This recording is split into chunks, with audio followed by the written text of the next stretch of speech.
My dear students and parents, this is Daniel and welcome back to our channel. NEET 2024 examination உடைய case இன்னைக்கு காலையில் கிட்டத்தட்ட ஒரு 10:30 மணிக்கு மேலே ஆரம்பிச்சு இப்போ வரைக்கும் சாயங்காலம் கிட்டத்தட்ட பார்த்தீங்கன்னா 4 மணி வரைக்கும் 4:15 வரைக்குமே இந்த ஹேரிங் அப்படிங்கிறது லஞ்சுக்கு அப்புறம் லஞ்சுக்கு முன்னாடின்னு சொல்லி ஒரு பெரிய ஹேரிங்காக போச்சு. லைவில் நம்ம கண்டினியூஸாக போட்டுட்டு இருந்தோம், நீங்களும் பார்த்துருப்பீங்க.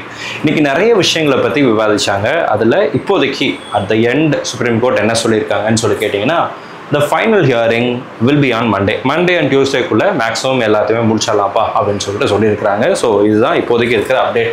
And counselling is likely to be started from 24th அப்புறம் கவுன்சிலிங் ஆரம்பிப்பதற்கான வாய்ப்புகள் இருக்குது அப்படிங்கிறது சாலிசிட்டர் ஜெனரல் சொன்ன முக்கியமான ஒரு அப்டேட்டாக இருக்குது. இது சுப்ரீம் கோர்ட்டில் பதிவு செய்யப்பட்ட விஷயங்கள். ஸோ இந்த வீடியோவில் இதை பற்றி தான் டிஸ்கஸ் பண்ண போகிறோம். இது வரைக்கும் இந்த வீடியோவை லைக் பண்ணாமல் இருந்தீங்க அப்படின்னா மறக்காம வீடியோவை லைக் பண்ணிவிட்டு இந்த வீடியோவை உங்களுடைய நண்பர்கள் உறவினர் எல்லாத்துக்கும் ஷேர் பண்ணுங்கள். இன்றைக்கி நிறைய விஷயங்களை பற்றி டிஸ்கஸ் பண்ணாங்க.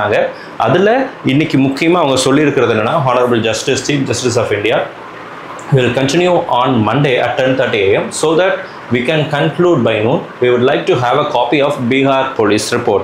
The Biharல FIR ஃபைல் பண்ணாங்க இல்லையா, FIRல வந்து கொஸ்டின் பேப்பர் லீக் ஆயிடுச்சு அப்படின்னு சொல்லி 4ஆம் தேதி மே மாதம் 4ஆம் தேதி FIR ஃபைல் பண்ணப்பட்ட ஒரு சிலர் arrest பண்ணப்பட்டாங்க.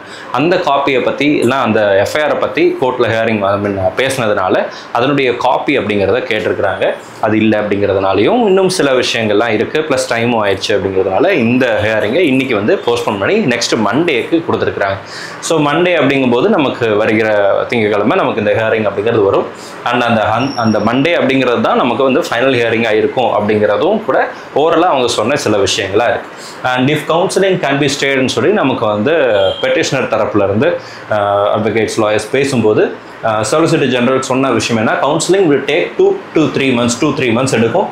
It will start on July 24 or so அப்படிங்கிறத சொல்லியிருக்கிறாங்க. 24ஆம் தேதிக்கு அப்புறம் கவுன்சிலிங் ஆரம்பிப்பதற்கான இது இருக்குது, நாங்கள் அதை பற்றி பிளான் பண்ணிகிட்டு இருக்கோம் அப்படின்னு சொல்லி என்டிஆர் தரப்பில் இருந்து சொலிசிட்டர் ஜெனரல் வந்து சொன்னாங்க.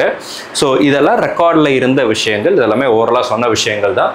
ஸோ இது வந்து பார்த்தீங்க அப்படின்னா அதுக்கப்புறம் சீஃப் ஜஸ்டிஸ் ஆஃப் இந்தியா சொன்னதுனா will hear on Monday itself அப்படிங்கிறதா, மண்டே இதை பற்றி எல்லாமே பேசிக்கலாம்ப்பா, விசாரிக்கலாம் அப்படிங்கிறத சொல்லியிருக்கிறாங்க. ஸோ இது போக பார்த்தீங்க அப்படின்னா இன்னொரு முக்கியமான விஷயம் என்னன்னு சொல்லி கேட்டிங்க அப்படின்னா, என்டையர் ஸ்டூடெண்ட்ஸுடைய ரிசல்ட்டை ரிலீஸ் பண்ண சொல்லியிருக்கிறாங்க by masking the roll numbers. Identity ஸ்டூடெண்ட்ஸுடைய ஐடென்டிட்டியை மறைச்சிட்டு அந்த என்டையர் மாணவர்கள் இந்த இந்தியா ஃபுல்லாக எழுதுனா எல்லா மாணவர்களுடைய தேர்வு முடிவுகளை பப்ளிக் ஃபாரமில் என்டிஏ வந்து நாளைக்கு சாயங்காலம் 5 மணிக்குள்ளே பப்ளிஷ் பண்ணணும் அப்படிங்கிறத சொல்லியிருக்கிறாங்க. And let them declare the result. Entire results are not published. It is the personal property of the students. No exam does it. எந்த எக்ஸாம்லையும் இந்த மாணவர்களுடைய என்டையர் ரிசல்ட் வந்து பப்ளிஷ் பண்ணுறது கிடையாது அப்படிங்கிறத சொன்னாங்க.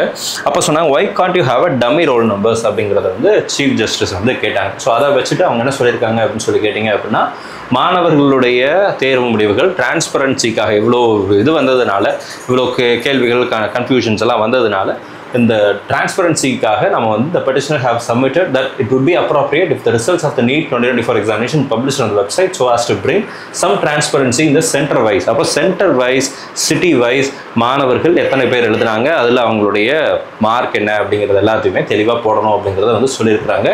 ஸோ இது இன்னைக்கு கோர்ட்டில் ஹியரிங்கில் வந்த முக்கியமான விஷயம். And Supreme Court directs the NTA to publish the results of NEET UG 2024 examination on their website city-wise and center-wise, masking the identity of the candidates. இது நாளை 5 மணிக்குள்ள NTA தரப்பிலிருந்து நம்மளுடைய NTA வெப்சைட்லேயே அல்லது நம்மளுடைய நீட் எக்ஸாமினேஷனுக்குரிய நீங்கள் ரிசல்ட்லாம் பார்த்தீங்களா, அதே வெப்சைட்டில் ஒரு PDF-ஆக வரும்னு சொல்லி எதிர்பார்க்குறோம். வந்தவுடனே நம்மளுடைய சேனல்லையும் அப்டேட் பண்ணுறோம். ஸோ இதுதான் இப்போதைக்கு வந்திருக்கிற மிக முக்கியமான அப்டேட். நெக்ஸ்ட் ஹியரிங் அப்படிங்கிறது மண்டே. ஸோ திங்கக்கிழமை அடுத்த ஹியரிங் அப்படிங்கிறது வரும். மோஸ்ட் லைக்லி திங்கக்கிழமை ஹியரிங் அப்படிங்கிறது ஃபைனல் ஜட்ஜ்மெண்ட் இல்லைனா ஏதோ ஒரு இன்டர்ம் ஆர்டர் அப்படிங்கிறது வந்துடும் அப்படிங்கிறத எதிர்பார்க்குறோம். அண்ட் நிறைய அட்வொகேட்ஸ் அவங்க பேசும்போது என்ன சொன்னாங்க அப்படின்னா, எங்களுக்கு இது மட்டும் தான் கேஸாக இப்போதைக்கு இருக்குது, நாங்கள் வேறு எந்த கேஸுக்கும் போக முடியல, அதனால் இதை இன்னும் போஸ்ட்போன் பண்ண வேண்டாம் அப்படிங்கிறத அவங்க வச்ச கோரிக்கையாகவும் இருந்துச்சு. அதை சுப்ரீம் கோர்ட்டும் ஹானர் பண்ணியிருக்கிறாங்க. So most likely Monday or டியூஸ்டேக்குள்ளே இதுக்குரிய ஆர்டர் அப்படிங்கிறது கிடச்சிரும் அப்படின்னு சொல்லி நினைக்கிறேன். ஸோ கவுன்சிலிங் ஸ்டேயை பற்றி இந்த ஹியரிங்கில் இந்த என்டையர் டேயில் எதை பற்றியுமே பேசலை. கவுன்சிலிங் ஸ்டே பண்ணுறோம் அல்லது கவுன்சிலிங்கை நிறுத்தி வைக்கிறோம் அப்படிங்கிறத பற்றியும் பேசலை. ரீநீட் எக்ஸாமினேஷன் நாங்கள் நடத்துறதுக்கு பர்மிஷன் கொடுக்குறோம் அப்படிங்கிறதையும் சொல்லலை. ஆஸ் ஆஃப் நவ் வருகிற திங்கட்கிழமை அடுத்த ஹியரிங் அப்படிங்கிறது இருக்குது. ரீநீட் எக்ஸாமினேஷனுக்கு சாலிட் ப்ரூஃப் வேணும் அப்படிங்கிறதையும் பதிவு செஞ்சுருக்கிறாங்க. அது இருந்தால் தான் அப்படிங்கிறதையும் சொல்லியிருக்கிறாங்க. ஸோ ரீநீட் எக்ஸாமினேஷன் வருவதற்கான வாய்ப்புகள் இல்லை. மோரோவர் ஹானரபிள் ஜஸ்டிஸ்னுடைய பாயிண்ட் ஆஃப் வியூ என்ன அப்படின்னு சொல்லி கேட்டிங்க அப்படின்னா, இந்த இதில் மாணவர்கள் பெற்றோர்கள் இந்த இத்தனை லட்சக்கணக்கான மாணவர்கள் ஈடுபட்டிருக்கிறதுனால யாரோ ஒரு சிலர் செய்த தவறுக்காக எத்தனை மாணவர்களையும் திரும்பவும் பாதிப்புக்குள்ளாக்கக்கூடாது அப்படிங்கிறதுலையும் தெளிவாக இருக்கிறாங்க அப்படிங்கிறத நம்மளால் புரிஞ்சுக்க முடியுது.